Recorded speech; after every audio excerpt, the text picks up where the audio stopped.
Hello everyone, welcome back to Psychic Chat with Shikha Sharma. It's our fourth video for chapter 3, right? Meeting life challenges. चलिए start करते हैं। क्योंकि topic बहुत simple simple है और easy easy है, लेकिन जो हम कंटेंट कवर कर रहे हैं वो मतलब पेज में अगर हम देखें तो बहुत ज्यादा हो जाता है। इसीलिए ऐसा है कि हम बहुत कम ड्यूरेशन की वीडियो बन रही है। बहुत सिंपल है, लेकिन आप उसको रीड करेंगे तो वो कंटेंट अच्छा खासा है। ठीक है, तो बस ऐसा इसीलिए हो रहा है। कल की वीडियो बहुत छोटी थी और हाँ, I am sorry for that, कल वीडियो अपलोड नहीं हो पाई due to some technical errors. और आज जो है 4 वीडियोस अपलोड होंगी, आपको चारों करनी है अच्छे से। ठीक है, ओके। चलिए, इसीलिए मैं बहुत टू द पॉइंट बात कर रही हूँ, कोई एक्स्ट्रा चीजें नहीं डिस्कस हो रही हैं वीडियोस में, so please take care of that. Okay, तो अब हम बात करने वाले हैं इफेक्ट्स ऑफ स्ट्रेस। कल हमने बात की थी किसके बारे में? Sources of stress and sources of stress के बारे में बात करी थी और टाइप्स ऑफ स्ट्रेस के बारे में बात करी थी, है ना। आज हम बात कर रहे हैं इफेक्ट्स ऑफ स्ट्रेस के बारे में। On what? On psychological health and functioning, psychological functioning and health. तो क्या मतलब इफेक्ट्स क्या हैं स्ट्रेस के, क्या असर होता है अगर हम स्ट्रेस में हैं तो क्या उसका असर हो रहा है। There are 4 major effects, 4 major effects हैं स्ट्रेस के, जो कि associated with the stressed state, emotional, physiological, cognitive and behavioural. यहाँ पे ना चीजों का आप थोड़ा सा कंफ्यूजिंग देखेंगे, मतलब बहुत सारी ऐसी चीजें हैं, वर्ड्स ऐसे हैं जो कंफ्यूज हो रहे हैं। अभी हमने किया टाइप्स ऑफ स्ट्रेस, उसमें भी एक था साइकोलॉजिकल स्ट्रेस, देन फिजिकल और एनवायरमेंटल स्ट्रेस, एंड देन एक और स्ट्रेस कौन सा था? Social stress. 3 तरीके के स्ट्रेस थे।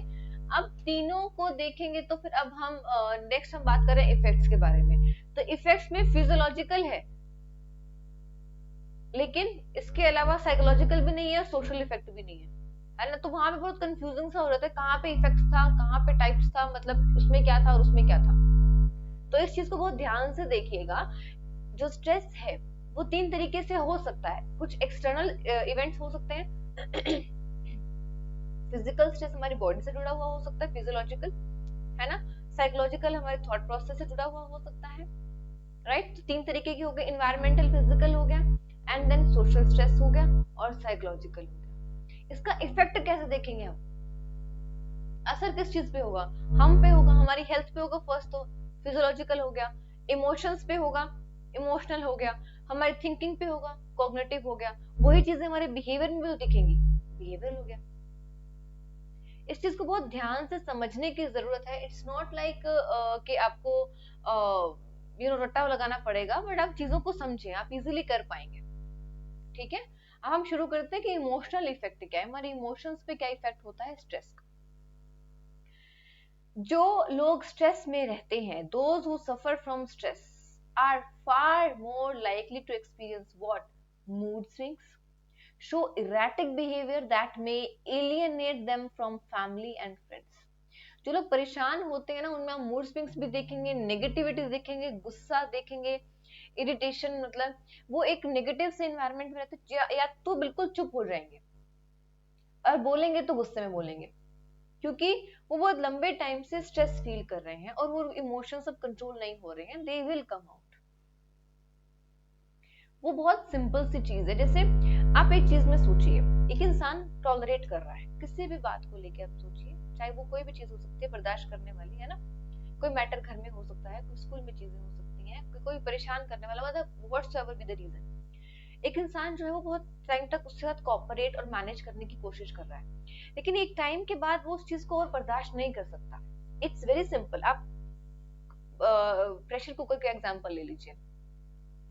प्रेशर एक लेवल तक ही वो फेस कर सकता है, अगर सीटी नहीं बजेगी तो कुकर फट जाएगा, है ना। इन द सेम वे, अगर आप एक्सटर्नल फोर्स लगाएंगे किसी भी चीज पे, आप एक लेवल तक लगाएंगे, जितना फोर्स लगाएंगे वो दबा दबा दबा दबा, लेकिन अब उसके बाद वो रिवर्ट में भी तो फोर्स आएगा ना। फिजिक्स का लॉ है ना, मुझे नाम नहीं याद है, फिजिक्स में थोड़ी सी वीक थी तो, लेकिन ये मतलब है ना, जितनी जोर से हम एक चीज को फेंकेंगे उतनी डबल स्पीड से वो हमारे पास वापस आएगी ना। दिस हैपेंस तो ये वही चीज है, जितना कोई इंसान बर्दाश्त करेगा, जितना कोई भी इंडिविजुअल उसको सुनेगा या उसको what should I say, what should be the exact word, tolerate करेगा उसको, है ना, उतना ही ज्यादा उसका इफेक्ट भी नजर आएगा। This can start a vicious circle. Vicious circle मतलब क्या होता है? Never ending circle. एक सर्कल है जो खत्म ही नहीं हो रहा है, ऑफ डिक्रीजिंग कॉन्फिडेंस, स्ट्रेस की वजह से कॉन्फिडेंस डिक्रीज हो रहा है, leading to more serious emotional problems, और इमोशनल प्रॉब्लम्स हो रही है। यानी कि जो इंडिविजुअल है वो एक ऐसे सर्कल के अंदर फंस गया है और उससे बाहर निकलने का उसको कोई रास्ता नजर नहीं आ रहा। क्या करना चाहिए? काउंसलर के पास जाना चाहिए। यहाँ पे पेरेंट्स नहीं कर सकते कुछ भी। आप स्ट्रेस में हैं, परेशान हैं, पेरेंट्स में अंडरस्टैंड, बट वो एक सोल्यूशन या दे पाएंगे नहीं दे पाएंगे, I am not sure for that. हाँ, चीजें बिगड़ सकती हैं, लेकिन बेटर होगा आप किसी एक्सपीरियंस्ड काउंसलर के पास जाके बात करें। Alright, okay okay. Physiological effect क्या होता है? अब मैं आपको छोटा सा एग्जांपल देती हूँ। एग्जांपल ये अपने एक केस स्टडी बताती हूँ। मेरे साथ मतलब ऐसे बहुत सी चीजें मतलब हुई हैं, किस्से हुए हैं ऐसे। मेरे पास एक काउंसलिंग के लिए एक लड़की आती थी। शी वाज इन 11th और 12th I guess. She was preparing for medical. Medical के लिए क्यों प्रिपेयर कर रही थी? It's not like she wanted to prepare for that, no, her parents wanted her to do that. तो अब वो प्रिपरेशन तो कर रही थी, शी वाज डूइंग वेल, लेकिन जैसे उसके मार्क्स कम आते एग्जाम में, टेस्ट में, उसके फादर साहब नाराज हो जाते हैं।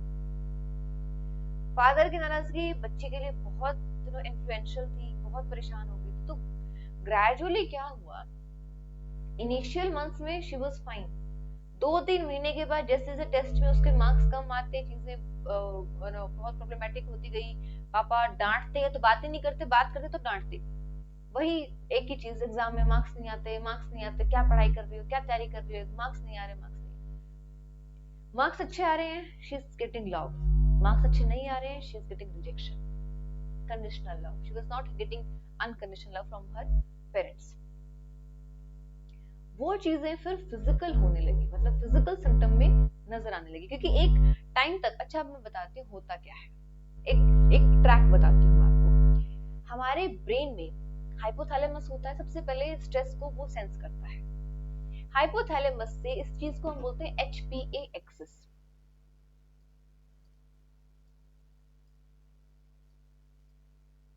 हाइपोथैलेमस से मैसेज आता है पिट्यूटरी ग्लैंड तक, पिट्यूटरी से मैसेज आता है हमारी एड्रिनल ग्लैंड तक, जो हमारी किडनी के ऊपर होता है छोटे छोटे, वहां तक। ठीक है, अब एड्रिनल ग्लैंड जो होती है वो क्या करते हैं, वो कोर्टिसोल को रिलीज करती है। कोर्टिसोल क्या करता है, अगर जो सर्कल होता है जनरली, कोर्टिसोल वहां से निकल के वापस हाइपोथैलेमस तक जाता है। बोलते हैं कि स्ट्रेस की वजह से मतलब कोर्टिसोल अब रिलीज हो रहा है, ज्यादा हो रहा है, आप रोको इसको। अब अगर स्ट्रेस जो है वो खत्म तो हो जाए, यानी कि स्ट्रेस का जो रीजन है वो अगर डिसॉल्व हो गया, तो ये सर्कल टूट जाता है, नहीं तो ये सर्कल नहीं टूटता। हाइपोथैलेमस स्ट्रेस फील कर रहा है, pituitary, then adrenal, then cortisol. At the end जो कोर्टिसोल निकल रहा है बॉडी में, that is a hormone. Cortisol जितना भी रिलीज होगा वो बॉडी में उतना ही ज्यादा नुकसान पहुंचाएगा। ठीक है, यानी कि कोर्टिसोल या तो बॉडी में कहीं ना कहीं डिपॉजिट होगा, एक्स्ट्रा स्टफ है, इसकी जरूरत ही नहीं है बॉडी को। अब अगर ये ब्रेक नहीं हो पा रहा है तो आपके बॉडी के किसी भी ऑर्गन के साथ ही अपने आप को अटैच कर देगा, और that will be a loss for that organ. उस ऑर्गन को पूरे तरीके से खत्म करना शुरू कर देगा, धीरे धीरे करके वो डिके होना शुरू हो जाएगा। और सबसे पहले इसके फिजिकल सिम्टम नजर आते हैं, लाइक ब्लड प्रेशर लेवल में, मेटाबॉलिज्म में, चीजें खाना डाइजेस्ट नहीं हो रहा, वोमिटिंग हो रही है या एंजाइटी हो रही है, खाना खाया ही नहीं जा रहा, वीकनेस हो गई है बॉडी में बहुत ज्यादा। तो ये सब स्ट्रेस के सिम्टम है। इसको हम फटाफट से एक बार रीड कर लेते हैं। When human body is placed under physical stress or psychological stress, it increases the production of certain hormones, जैसे कि एड्रेनालाइन एंड कोर्टिसोल। ये हार्मोन रिलीज होने लगते हैं ज्यादा। These hormones produce marked changes in heart rate, blood pressure level, metabolism या physical activity। क्या आप जल्दी थक जाते हो, आप पढ़ाई नहीं कर पा रहे हो, फोकस नहीं कर पा रहे हो, वो तो है ही। इसके साथ साथ में आप फिजिकल एक्टिविटीज नहीं कर पा रहे हो उतना अच्छे से, ठीक है। तो ये रिजल्ट है स्ट्रेस का, फिजिकल सिम्टम। जिस गर्ल के बारे में बात कर रही थी उसको भी ऐसे ही फिजिकल सिम्टम होने लगे थे। हॉस्टल में आते ही खाना सूट नहीं करता, खाने की वजह से फूड पॉइजनिंग हो जाती, बहुत बहुत दिन तक एडमिट भी रहती, वीकनेस आ जाती, एंड ऑल, छुट्टियों पे रहती। फिर वापस आते स्कूल, फिर थोड़े दिन के लिए घर चली जाती, ऑफ कोर्स हॉस्टल में थी वो, और वापस घर आती, घर आने के बाद थोड़े दिन रेस्ट करती, पेरेंट्स ऑफ कोर्स बीमार है तो पेरेंट्स नॉर्मल बात करते, वो ठीक हो जाती, वापस हॉस्टल आती। हॉस्टल आने के बाद फिर अगेन टेस्ट वगैरह होते, मार्क्स घर पे जाते, मैसेज आया करता स्कूल की तरफ से, पता लगता मार्क्स अच्छे नहीं आए हैं, फिर डांट पड़ती, again the same process. Then I had a word with her parents, तो होपफुली जो चीजें थोड़ी बेटर हुई, बट बेस्ट फिर भी नहीं हो पाई, because of course parents were also kind of habitual of these things ना। Okay, cognitive effect. Cognitive effect क्या होते हैं स्ट्रेस के, क्या हो सकता है? If pressures due to stress continues, अगर स्ट्रेस की वजह से जो प्रेशर फील हो रहा है वो रहता है, वन में suffer from mental overload. Mental overload को एक इंसान फील करेगा, and this suffering from high level of stress can rapidly cause individuals to lose their ability to make sound decisions, poor concentration, reduced short term memory and capacity. अब अगर एक इंसान continuously stress में है, उसका effect क्या होगा? Concentrate नहीं कर पाएगा। क्यों नहीं कर पाएगा? क्योंकि जो स्ट्रेस का कारण है वही दिमाग में हर वक्त चले जा रहा है। शॉर्ट टर्म मेमोरी, ये चीजें भूल जाते हैं, रख के भूल गए, कहाँ रखा था, अरे कुछ देखा था, कुछ करने वाले थे, भूल गए क्या था। डिसीजन नहीं ले पाते, या तो बहुत एग्रेशन में, गुस्से में डिसीजन लेंगे, या बहुत दुख में कि मैं तो बस छोड़ू।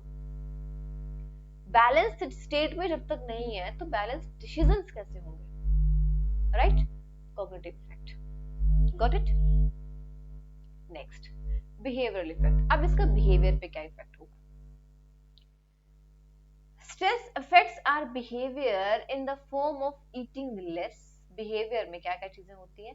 आप प्रॉपरली खाना नहीं खा पाते हो, और खाना खाते भी हो तो लेस न्यूट्रिशनल फूड। जब हम परेशान होते हैं, कभी नोट करिएगा, एग्जाम में बहुत स्ट्रेस में है, खाना खाया खाया नहीं खाया नहीं खाया, 10 दिन 15 दिन एग्जाम तक चल रहे हैं, आप प्रेशर में हो। जैसे एग्जाम खत्म होंगे, एकदम से भूख लगती है, बहुत तेज भूख लगती है, या बीमार हो गए हो, अचानक जैसे ठीक होते हो, फिर से अगेन बहुत तेज भूख लगनी शुरू हो जाती है। ऐसा क्यों होता है? क्योंकि आपकी बॉडी एक तरीके के स्ट्रेस से फाइट करके वापस आई है ना, तो वो अचानक से आपका फूड इंटेक बढ़ता है। मूड खराब होता है तो क्या करते हैं हम? चॉकलेट्स खाते हैं। मतलब मुझे ऐसा लगता था, अभी भी मतलब मैं ऐसा करती हूँ, जब मैं परेशान होती हूँ ना तो मुझे बाहर के खाने की बहुत क्रेविंग्स होती है। अगर मेरा मूड अच्छा है तो ठीक है, मैं कुछ भी खा लूंगी, कुछ बना के खा लूंगी, लेकिन अगर मुझे ऐसा है कि मैं किसी बात को लेकर परेशान हूँ, स्ट्रेस में हूँ और ऐसा है, तो मुझे बहुत क्रेविंग्स होती है, मुझे पिज्जा खाना है, बर्गर खाना है, तो वो ऐसा होता है। इंक्रीजिंग इनटेक, फिर भी मोटी नहीं होती। कमाल की बात है, टैलेंट है अपना अपना। नहीं होता है, कुछ लोग बहुत जल्दी वेट गेन कर लेते हैं, उनके लिए बहुत ये स्ट्रेसफुल हो जाता है कि क्या किया जाए। इंक्रीजिंग इनटेक ऑफ स्टिमुलेंट्स, जैसे कैफीन, कॉफी बहुत पीना, excessive consumption of cigarette, alcohol, या कोई भी टाइप के ड्रग्स, जैसे ट्रैंकुलाइजर्स। ट्रैंकुलाइजर्स क्या होते हैं? ये एक तरीके के ड्रग्स होते हैं जो हमारे सेट ऑफ माइंड को शांत करने का काम करते हैं, तो ये बहुत ज्यादा लोग लेने लगते हैं। तो ये एडिक्टिव हो सकते हैं and have side effects such as loss of concentration, poor coordination, dizziness, laziness. तो ये बिहेवियर हो सकता है कि कोई भी आप हैबिट इसमें से डेवलप कर सकते हैं, बहुत कॉफी पीना, चॉकलेट बहुत खाना, मीठा बहुत खाना, तो ये बिहेवियर में चीजें आती हैं। ठीक, चले आगे। Last slide for today, that is it. Health and stress, या स्ट्रेस और हेल्थ दोनों एक दूसरे से किस तरीके से जुड़े हुए हैं, ठीक है? बाकी चीजें हैं हम कल करेंगे। सही है, छोटी छोटी क्लासेस हो रही हैं, और फिर इतनी इतनी क्लासेस लेके भी हम इस वीक में इस चैप्टर को कवर कर देंगे। सी, मैं बहुत छोटे छोटे टॉपिक्स उठा रही हूँ क्योंकि आपके ऊपर प्रेशर ना पड़े, क्योंकि रीड करना पड़ेगा, रीडिंग का कंटेंट काफी है इसमें, मतलब देखें तो वैसे छोटा सा चैप्टर है, इजी है, इंटरेस्टिंग है। स्ट्रेस और health, You must have noticed that people who are unhappy in their personal lives fall sick more. जो लोग अपनी पर्सनल लाइफ में खुश नहीं होते हैं, जिनके अंदर एक सेंस ऑफ सेटिस्फैक्शन नहीं होती है, वो बहुत ज्यादा बीमार पड़ते हैं। और जो लोग अपने लाइफ में खुश रहते हैं, एंजॉय करते हैं, वो इतने बीमार नहीं पड़ते। So chronic daily stress can divert an individual's attention from caring for herself and himself. Routine में होने वाला स्ट्रेस, क्रॉनिक मतलब बहुत मेजर स्ट्रेस भी हो सकता है और छोटी छोटी चीजें भी हो सकती हैं, दोनों ही तरीके का स्ट्रेस हो सकता है। ठीक है, वो क्या करता है, आपको अपना ध्यान रखने से हटा देगा। जनरली ऐसा देखा गया है, जब कोई इंसान स्ट्रेस में होता है या परेशान होता है, सबसे पहली चीज वो क्या करता है, खाना पीना छोड़ेगा, मुझे नहीं खाना। अपने आप का ख्याल रखना सबसे पहले इंडिविजुअल बंद करता है, सबसे पहली चीज, क्योंकि हमारा सबसे पहला जोर हमारा खुद पे ही चलता है। So this happens when stress is prolonged. अगर वो स्ट्रेस बहुत लंबे वक्त तक है, इट इफेक्ट्स फिजिकल हेल्थ, हमारे फिजिकल हेल्थ को इफेक्ट करता है, इम्पेयर साइकोलॉजिकल फंक्शनिंग, हमारे साइकोलॉजिकल फंक्शनिंग को इम्पेयर करता है, नुकसान पहुंचाता है। द फिजिकल एग्जॉशन जो है, इसमें क्या होते हैं कि एग्जॉशन फील होने लगते हैं बहुत लंबे टाइम तक। जब स्ट्रेस में हम रहते हैं तो हमें एग्जॉस्टेड फील होने लगता है कि बस सारा बर्दाश्त नहीं होता। तो वो चीजें कैसे नजर आएंगी, जब फिजिकल एग्जॉशन कैसे नजर आएगी कि आप बहुत जल्दी थकने लगेंगे, क्रॉनिक फैटिग, वीकनेस फील हो रही है, एनर्जी नहीं है बॉडी में, ऐसा लगता है बॉडी में बहुत गिरावट सी आ रही है, तो वो फिजिकल एग्जॉशन है। ठीक है, मेंटल एग्जॉशन क्या होगी, आप हमेशा इरिटेबिलिटी में रहेंगे, इरिटेटेड रहेंगे, एंजाइटी होगी, हेल्पलेसनेस वाली फीलिंग होगी, आप क्या कर सकते हैं, मतलब होपलेसनेस भी, कोई उम्मीद नहीं है दुनिया से, that kind of mental stress, mental exhaustion. और this state of physical, emotional and psychological exhaustion is known as burnout. Burnout किसे कहते हैं, जब आप एग्जॉस्टेड हो चुके हैं कि अब इसके आगे बर्दाश्त नहीं हो रहा है, but still you have to tolerate that. तो वही फिजिकल, इमोशनल और साइकोलॉजिकल जो एग्जॉस्टेड फील कर रहे हैं आप, that is the state which is called burnout. ये बहुत बार पूछा जाता है, बर्नआउट क्या होता है, डिफाइन बर्नआउट, ये बहुत ही इंपॉर्टेंट टर्म है, डू रिमेंबर दिस। कहाँ पढ़ा है हमने, ये भी याद रखना, ठीक है ना। चलिए, that is it for today. बाकी चीजें हम कल करेंगे। इसमें कोई डाउट है then please let me know, इधर इन कमेंट सेक्शन, या फिर आप टेलीग्राम चैनल पे मैसेज कर सकते हैं, उसका जो लिंक है वो आपके चैनल के डिस्क्रिप्शन बॉक्स में गिवन है।